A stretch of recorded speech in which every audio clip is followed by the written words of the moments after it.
तर मित्रांनो नमस्कार. कमळी या मालिकेच्या आजच्या म्हणजेच 1 मेच्या एपिसोडमध्ये आपण बघणार आहोत. इकडं मात्र आता कमळीचं सत्य सगळ्यांच्या समोर आल्याच्या नंतर अन्नपूर्णाला खूप मोठा धक्का बसलेला असतो. त्यानंतर ऋषी, नयनतारा त्यांच्या तर पायाखालची जमीनच सरकते. त्यांना तर कळत नसतं आपण काय बघतोय आणि आपण काय करायला चाललो होतो. त्यानंतर इकडं अनिका, रागिनी आणि कामिनी मात्र खूप खुश झालेले असतात. त्यांना वाटत असतं की त्या अन्नपूर्णा आजीला हे सगळं माहीत झालं म्हणल्याच्या नंतर ती आता या कमळीला घराच्या बाहेर काढून देईन. म्हणजे काय मग मी माझ्या ऋषीसोबत लग्न करायला मोकळी. त्यामुळे अनिका तर खूप खुश असते. त्यानंतर आता अन्नपूर्णा कमळीच्या समोर जाते. कमळीला म्हणू लागते की कमळी माझ्या डोक्यावर हात ठेव आणि मला खरं खरं सांग की तूच माझी खरी नात आहेस का म्हणून. कमळीच्या डोळ्यात पाणी येतं. कमळी आता जे काही आहे ते खरं खरं सांगून टाकते. म्हणू लागते अन्नपूर्णा आजी नाही, मी तुमची खरी नात नाहीच आहे. आता कमळी त्याच्यासमोर काहीतरी बोलणार असते त्याच्या अगोदरच अन्नपूर्णा आजी कमळीच्या कानाखाली लावून देतात.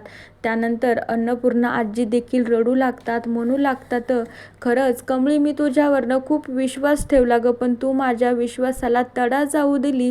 तू माझा विश्वासघात केला. मला असं वाटत होतं की या घरामध्ये खरंच बाबा इतकी भारी नात मला भेटली आहे. खरंच मी काहीतरी पुण्य केलं असेल म्हणून तू आमच्या घरामध्ये आली आणि माझी नात म्हणून तू या घरात राहिली. पण तू खूप मोठा माझा विश्वासघात केला कमळी. कमळी पण खूप रडत असते.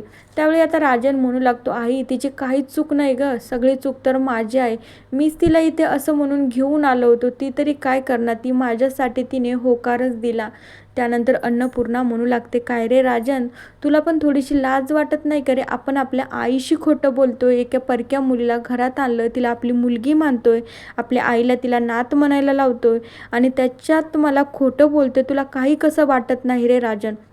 राजन मात्र शांत बसतो. आजोबांची तकतक चालू राहते. तुम्ही का वेड्यासारखं करताय? कमळीच आपली नात आहे, कमळीच राजांची मुलगी आहे. पण आता ते सांगणार कसं?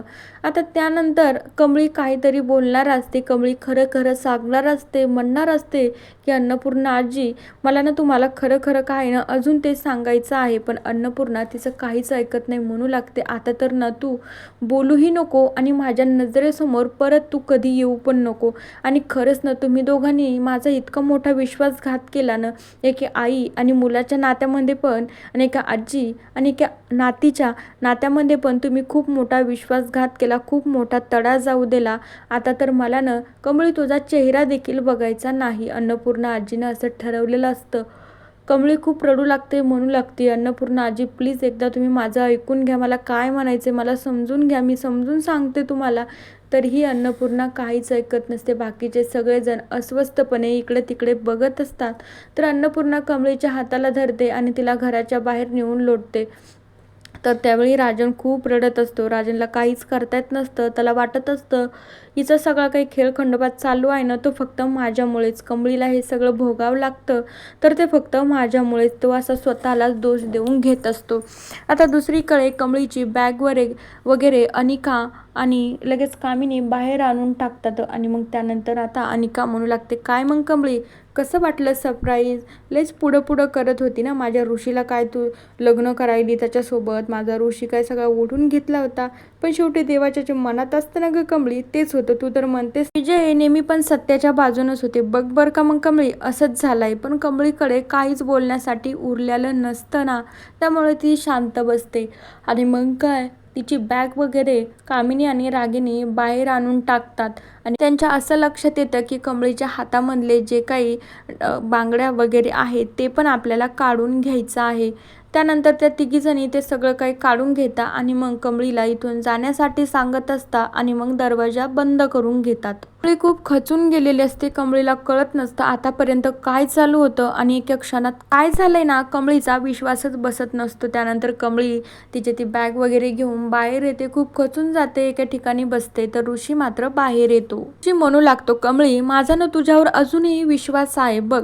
अजूनही काय आपलं हातातून सगळं काही गेलेलं नाही. आपल्याकडं अजून एक व्यक्ती आहे की तू त्याच्याकडे जाऊ शकतेस. ते म्हणजे कमळी विचारू लागते कोण रे ऋषी, अजून कोण आहे? आणि मग ऋषी मात्र तारिणीचा तारिणीचं नाव सांगतो. तारिणीला कॉल केल्याच्या नंतर कमळी तारिणीच्या घरी जात असते. कमळी जेव्हा तारिणीच्या घरी जाते ना, तेव्हा मात्र कमळी खूप अस्वस्थ झालेली असते. तारिणी तिला तिच्या घरी घेऊन जाते, तिला पाणी वगैरे देते. रात्र देखील खूप झालेली असते. तेवढ्या वेळामध्ये तारिणीचे जे आजोबा बाबा जे असतात ते बसाबसा करतात, पण तारिणीची जी काही सासू असते ना ती म्हणू लागते, अजिबात त्या मुलीला आपल्या घरी जागा नाही. कोण तुझी ती मैत्रीण आहे ना, तिला आत्ताच्या पुरतं सांग आणि तिला इथून जायला सांग. आपलं घर काय धर्मशाळा नाही, आपलं घर खांडेकरांचं घर आहे.